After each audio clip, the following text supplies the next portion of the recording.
બે અઠવાડિયાથી સારા વરસાદને કારણે ચારે તરફ ખુશીનું વાતાવરણ છે।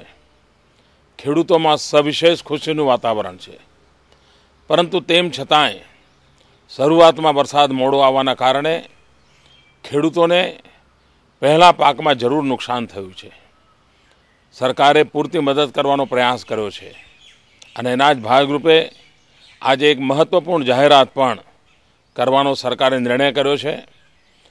જે ખેડૂતોએ પાક ધિરાણ લીધું છે અને પાક ધિરાણને કારણે એમને જે પાક્યા વગર પણ વ્યાજનો બોજ આવી પડ્યો છે, તેથી આ સરકારે નક્કી કર્યું છે કે પાક ધિરાણમાં વ્યાજનો બોજ સરકાર ઉઠાવશે અને આ વખતે જે પાક ધિરાણની રકમ લીધી છે 15 ઓગસ્ટ સુધીમાં લીધેલું બધા જ ધિરાણ ઉપર વ્યાજ સંપૂર્ણપણે માફ કરવામાં આવશે અને તે પેટે લગભગ 300 કરોડ રૂપિયાની માતબર રકમ ગુજરાત સરકાર ચૂકવશે અને ખેડૂતોને એક મોટી રાહત આપવાનો અમે પ્રયાસ કર્યો છે।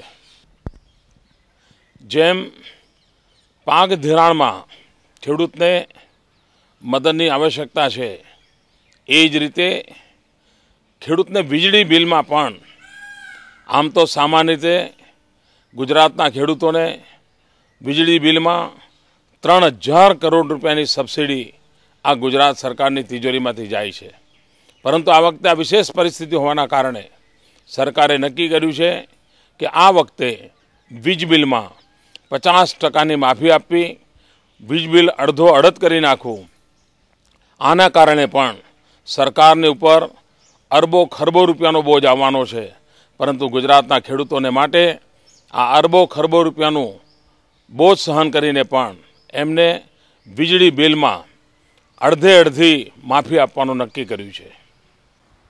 જે ખેડૂતોએ પાક માટેની લોન લીધી છે એ જો સમયસર ભરપાઈ ન કરે તો એને નવી લોન મળતી નથી।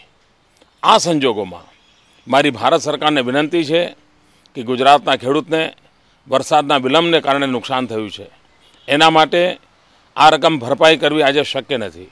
તો આ સંજોગોમાં સરકાર ઉદારતા બરતે અને એમને 1 વર્ષ માટે મુલતવી રાખીને ફરી નવેસરથી ધિરાણ આપવાના નિયમોમાં છૂટછાટ આપે એવો મારો આગ્રહ છે।